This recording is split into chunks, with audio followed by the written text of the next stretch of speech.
महत्वाची बातमी मुंबई नाशिक महामार्गावर शहापूर तालुक्यातील वाशिंदजवळ वाहतूक कोंडी निर्माण झाली आहे। वाहतूक कोंडीचा रुग्णवाहिकेला देखील फटका बसल्याचं दिसतंय। वाहनांच्या 1 किलोमीटरपर्यंत रांगा लागल्या आहेत। उड्डाण पुलाच्या कामानं गेल्या अनेक दिवसांपासून इथं वाहतूक कोंडी होतीये। मात्र या समस्येवर अजूनही तोडगा काही निघालेला नाही। त्यामुळे वाहतूक कोंडीला सामोरं जावं लागतंय।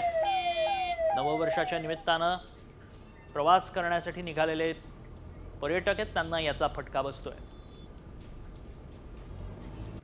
महत्वाची बातमी मुंबई नाशिक महामार्गावर शहापूर तालुक्यातील वाशिंदजवळ वाहतूक कोंडी निर्माण झाली आहे। वाहतूक कोंडीचा रुग्णवाहिकेला देखील फटका बसल्याचं दिसतंय। वाहनांच्या 1 किलोमीटरपर्यंत रांगा लागल्या आहेत। उड्डाण पुलाच्या कामानं गेल्या अनेक दिवसांपासून इथं वाहतूक कोंडी होतीये। मात्र या समस्येवर अजूनही तोडगा काही निघालेला नाही। त्यामुळे वाहतूक कोंडीला सामोरं जावं लागतंय। नववर्षाच्या निमित्तानं प्रवास करण्यासाठी निघालेले पर्यटक आहेत, त्यांना याचा फटका बसतोय।